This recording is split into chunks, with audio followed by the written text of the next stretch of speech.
എറണാകുളം കുമ്പളങ്ങിയിൽ 2020 സ്ഥാനാർത്ഥി ആന്റണി ജൂഡിന്റെ തെരഞ്ഞെടുപ്പ് പ്രചാരണത്തിന് നേരെ നടന്ന UDF ആക്രമണത്തിൽ പ്രതിഷേധം ശക്തമാകുന്നു. സ്ത്രീകളെ അടക്കം ആക്രമിച്ചത് കോൺഗ്രസ് മണ്ഡലം പ്രസിഡന്റ് അലോഷിയുടെ നേതൃത്വത്തിലാണ് ആക്രമണത്തിലായി ഇരയായവർ ആരോപിക്കുന്നു. അതേസമയം അലോഷി അടക്കമുള്ളവർക്കെതിരെ പോലീസ് കേസെടുത്തു. ഇന്നലെ രാത്രി 9:30യോടെയാണ് എറണാകുളം കുമ്പളങ്ങിയിൽ വെച്ച് കോൺഗ്രസ് പ്രവർത്തകരുടെ നേതൃത്വത്തിൽ 2020 പ്രവർത്തകർക്ക് നേരെ ആക്രമണമുണ്ടായത്. ഒരു പ്രകോപനവുമില്ലാതെയായിരുന്നു ആക്രമണമെന്ന് 2020 പ്രവർത്തകർ പറയുന്നു. വളരെ അസഭ്യമായിട്ടുള്ള വർത്തമാനങ്ങളൊക്കെ പറഞ്ഞു. ഞങ്ങൾ അവിടെ നിന്ന് രക്ഷപ്പെട്ടു പോരാൻ വേണ്ടി വണ്ടിയിൽ കയറിയ സമയത്താണ് ഞാൻ FB ലൈവ് പോകുന്നതിൻ്റെ ആ ഒരു ദേഷ്യത്തിൽ ഒരാൾ എൻ്റെ കയ്യിൽ കയറി. എൻ്റെ കൈ 1.5 മാസം മുമ്പ് സർജറി ചെയ്തതാണ്, ഫ്രാക്ചറായിട്ട്.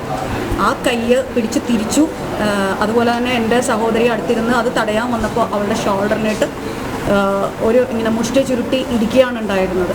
ആക്രമണത്തിൽ ഗുരുതര ആരോഗ്യ പ്രശ്നങ്ങളുണ്ടായെന്നും സ്ത്രീകളെ പോലും ക്രൂരമായി ആക്രമിക്കുകയായിരുന്നെന്നും ആക്രമണത്തിനിരയായ ഷൈനി പറയുന്നു. അക്രമത്തിൽ ശക്തമായി പ്രതിഷേധിക്കുന്നതായും തെരഞ്ഞെടുപ്പ് കമ്മീഷനടക്കം പരാതി നൽകിയെന്നും 2020 സ്ഥാനാർത്ഥി ആന്റണി ജൂഡ് പറഞ്ഞു. നമ്മളെ ഏത് രീതിയിലാണ് സമാധാനത്തോടെ ജീവിക്കാൻ ആഗ്രഹിക്കുന്നത്, ആ സമാധാനത്തോടെ ജീവിക്കാൻ പറ്റില്ല എന്ന് പറയുന്ന ഒരു പ്രസ്ഥാനമാണ് നമുക്കെതിരെ മുറവിളിയുമായിട്ട് വന്നത്, കൊലവിളിയുമായിട്ട് വന്നത്.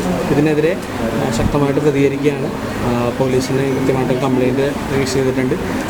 ഇലക്ഷൻ കമ്മീഷണർക്കും പരാതി നൽകിയിട്ടുണ്ട്. കോൺഗ്രസ് നേതാവായ അലോഷി അടക്കം കണ്ടാലറിയാവുന്ന 10 പേർക്കെതിരെ പോലീസ് കേസെടുത്തു. സ്ഥലത്ത് പോലീസ് ക്യാമ്പ് ചെയ്യുന്നുണ്ട്.